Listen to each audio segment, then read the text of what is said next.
तो जैसे कि अभी वर्ल्ड बैंक की रिपोर्ट कल आई है, उसमें तो उन्होंने एक और आपको एक लंबी फहरिस्त उन्होंने दे दी है कि ये चीजें आप करेंगे तो आपकी इकॉनमी ठीक हो सकती है।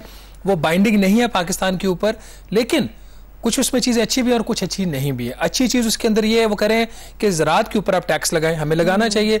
हम आइन का बहाना बनाते हैं और वो उसके पीछे छुप जाते हैं, क्योंकि लैंडलॉर्ड्स जो हैं, जागीरदार है, वो उन्होंने 70s में ये बारात ली है, वो वापस करने को तैयार नहीं। कि हम क्या ऐसे ही मुसलसल भिखारी रहेंगे, इंटरनेशनल भिखारी अगर मैं कंसीडर कर लूँ, I am sorry using this word for Pakistan, लेकिन हम यहाँ से कर्जा लेते हैं किसी दूसरे मुल्क को कर्जा वापस करने के लिए, उनकी किस्त उतारने के लिए। तो क्या ये ऐसे ही सिस्टम चलता रहेगा? ये ठीक हो सकता है जिस तरीके से सिपा सलार भी काम कर रहे हैं, डॉलर को नीचे लाया जा रहा है? यही सबसे बड़ी एनॉमली है कि जो काम स्टेट बैंक ऑफ पाकिस्तान को करना चाहिए था, जो काम वजारत खजाना को करना चाहिए था, जो काम प्राइम मिनिस्टर ऑफ पाकिस्तान को करना चाहिए था, वो पाकिस्तान के chief of the army staff, Pakistan के वो जो है चीफ ऑफ जनरल स्टाफ, वो कर रहे हैं। तो जब ये लोग ये काम करेंगे तो इसका मतलब है कि सिस्टम ब्रेक हो चुका है आपका। और शहबाज राना साहब, आपने वक्त निकाला, मुझे ये बताएं कि पाकिस्तान आलमी कर्ज लेने वाला सबसे बड़ा मुल्क है और इसके साथ साथ IMF से कर्ज लेने वाला चौथा बड़ा मुल्क है। और अब ये ज़ाहिर है कि हमने कोई तालीम में एजाज़ हासिल नहीं किया, हमने कोई इंजीनियरिंग के अंदर एजाज़ हासिल नहीं किया, हमने एजाज़ हासिल किया कर्ज लेने में। और कोई तमगा रह गया पाकिस्तान में जो लेना हो? जी बिस्मिल्लाहिर्रहमानिर्रहीम, बात बड़ी सिंपल सी है। अगर आपके अखराजात गैर जो ममालिक में सेविंग्स होती हैं उससे फाइनेंस होंगे तो फिर आप गैर मुल्की कर्जे लेंगे। इस वक्त पाकिस्तान की इकॉनमी की सूरत हाल कुछ ऐसी है कि इसकी जितना फॉर्मल साइज है इकॉनमी का, उतना ही इनफॉर्मल है। आपको जो रियल एस्टेट सेक्टर सारा नज़र आ रहा है, इसमें ज़्यादातर इनफॉर्मल सेक्टर में है। ट्रेड का जो शोबा है वो इनफॉर्मल सेक्टर के अंदर है। तो जब इनफॉर्मल सेक्टर से कोई आमदन होती है, अब जैसे आपको पता है कि जो प्रॉपर्टी के कारोबार में बेतहाशा लोगों को आमदन हुई है, तो उससे जो पैसा जनरेट होता है, वो जो पैसा जनरेट होता है उससे फिर आपको एक इंपोर्टेड गाड़ी चाहिए, आपने इंपोर्टेड सूट पहनना है, इंपोर्टेड कपड़े पहनने हैं, इंपोर्टेड मोबाइल लेना है। तो सारी चीज़ें इंपोर्टेड है और पैसा कहाँ से आ रहा है? इनफॉर्मल इकॉनमी से। और जो डिमांड कहाँ से उसकी मीट हो रही है वो फॉर्मल इकॉनमी से हो रही है, इंपोर्टेड, क्योंकि उसको फाइनेंस तो फिर गवर्नमेंट ऑफ पाकिस्तान ने करना उन इंपोर्ट्स को।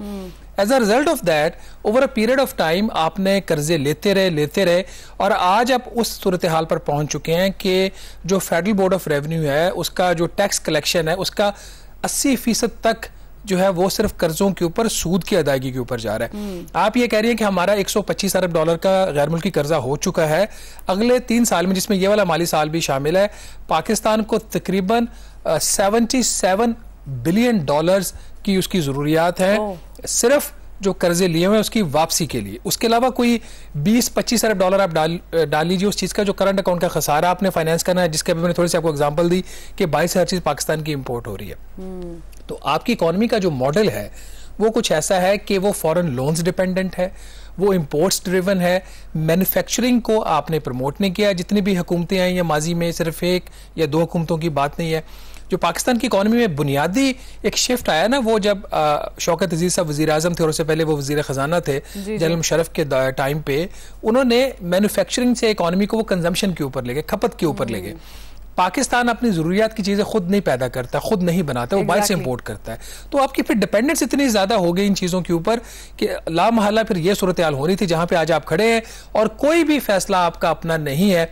उसकी एक एग्जांपल ऐसे ले लीजिए कि जो अभी बिजली की कीमतों में रिलीफ देने का केयर टेकर गवर्नमेंट ने इतना बड़ी उसकी अनाउंसमेंट की कि हम देने जा रहे हैं, इतवार वाले दिन इमरजेंसी में मीटिंग कॉल कर ली गई, प्रेस स्टेटमेंट आ गई, आज तक वो रिलीफ नहीं दे सके क्योंकि IMF ने आपके जो पैरामीटर्स हैं वो तय कर दिया कि ये आपकी हदूद है, इनसे बाहर निकलेंगे और आपकी फिर और हमारी नाराजगी शुरू हो जाएगी। अगर आपकी और हमारी नाराजगी शुरू होगी तो पैसे नहीं मिलेंगे। अच्छा शहबाज खान साहब, ये भी मुझे बताइएगा कि ज़ाहिर है कि हम तनख्वाहदार लोग हैं, हम तो हर चीज़ में डायरेक्ट और इनडायरेक्ट टैक्स पे कर रहे हैं और जो अदाद-ओ-शुमार हैं वो 264 बिलियन डॉलर्स का टैक्स पाकिस्तानी लोग जो देते हैं, तनख्वाहदार तबका जो देता है।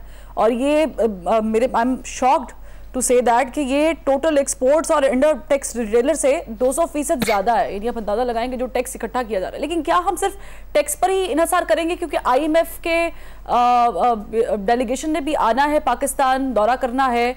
तो मुझे बताएं कि क्या can we meet what they are asking us? देखिए जो IMF की डिमांड्स हैं वो तो अभी नोन नहीं है, उन्होंने तो अभी अपना जायजा मिशन पे वो पाकिस्तान आएंगे, पाकिस्तान आते हैं या पाकिस्तान की टीम बाहर जाती है ये अभी फैसला नहीं हुआ।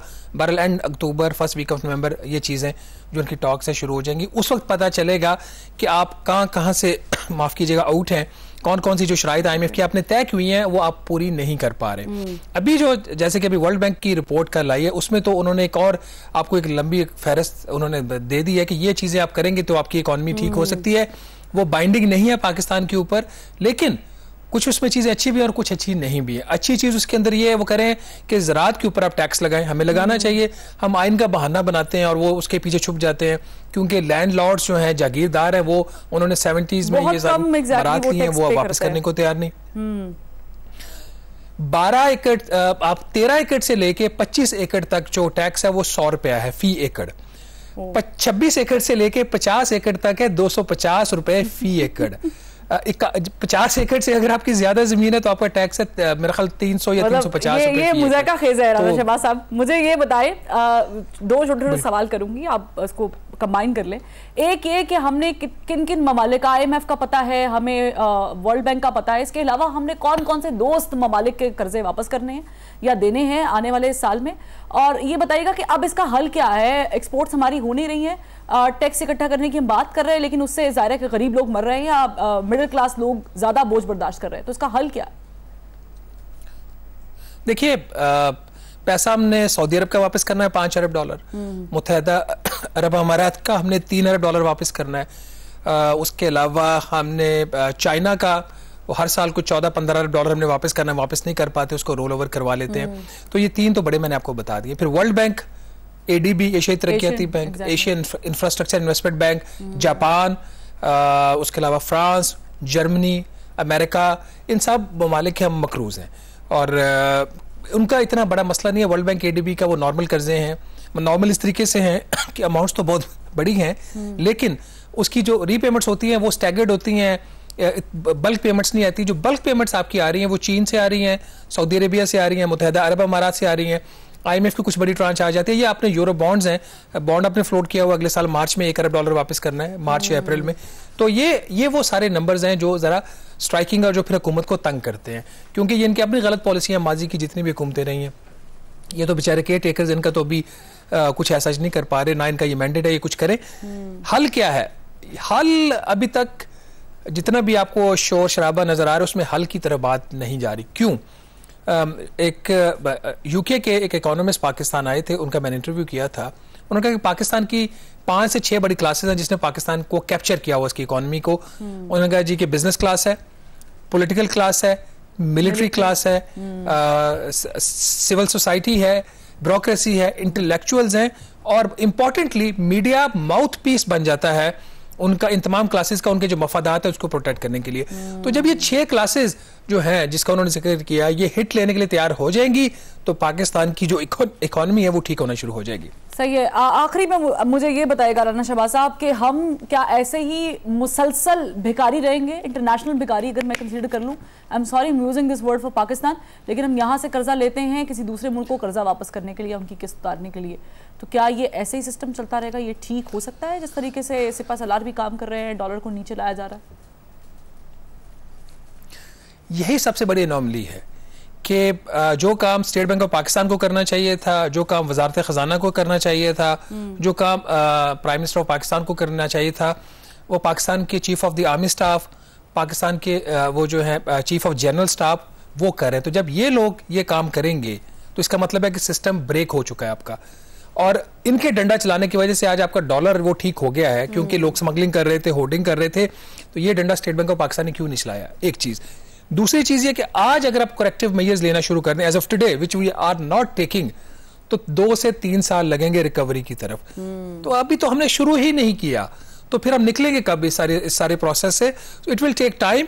द फर्स्ट प्रायर एक्शन, जो कि जिस तरह IMF की लैंग्वेज में वो प्रायर एक्शन लगाते हैं आपके ऊपर, the first prior action is कि ये जो 6 क्लासेस मैंने मेंशन किए हैं वो और मीडिया का रोल ऑब्जेक्टिव हो जाए, वो किसी पॉलिटिकल पार्टी का, किसी मिलिट्री एस्टेब्लिशमेंट का किसी का हिस्सा ना बने, तो अपना काम करें वॉच डॉग का, और ये जो क्लासेस हैं इनके जो बेनिफिट्स उन पे हाथ डाला जाए, बजाय कि सैलरीड क्लास के ऊपर मजीद बोझ डाला जाए। एक्सपोर्टर से आप पैसा लें। एक्सपोर्टर जैसे आपने खुद बताया 74 अरब रुपया उनकी टैक्स पेमेंट थी लास्ट ईयर, 28 अरब डॉलर की उनकी आमदन थी। आप, मैं और जो लाखों पाकिस्तानी जो टैक्स पेयर्स हैं सैलरी क्लास के, उन्होंने 264 अरब रुपए उन्होंने अदा किए। तो अब ये जो नंबर है ना, जब रिवर्स हो जाएगा, या एटलीस्ट चले जो सैलरी क्लास है वो पे कर रही है, जो 74 अरब वो पे करे, वो 500 अरब रुपया पे करना शुरू कर दें, तो फिर आपके मसले हल होंगे। ठीक है, बहुत शुक्रिया शहबाज राना साहब। और आपने बड़ा बेहतरीन इसे जिसे कहते हैं ना कि कूजे में बंद कर रहा समुद्र को, आपने बताया कि किस तरीके से पाकिस्तान इस वक्त कर्जों की दलदल में फंसा हुआ है। लेकिन अगर हमने ऑन टाइम कुछ इकदाम ना किए तो पाकिस्तान डूब भी सकता है, खुदा न ख्वास्ता। और अगर डूबेगा तो हम सब डूबेंगे। इसको बचाने के लिए कोई इकदाम करने पड़ेंगे। लेकिन नाज़रीन, पाकिस्तानी अवाम भिखारियों की लिस्ट में कंसीडर हो रहे हैं, पाकिस्तानी हुक्मरान भिखारियों की लिस्ट में कंसीडर हो रहे हैं। क्यों? एक बड़ा सवाल है। एक ब्रेक के बाद हमारे साथ रहिएगा।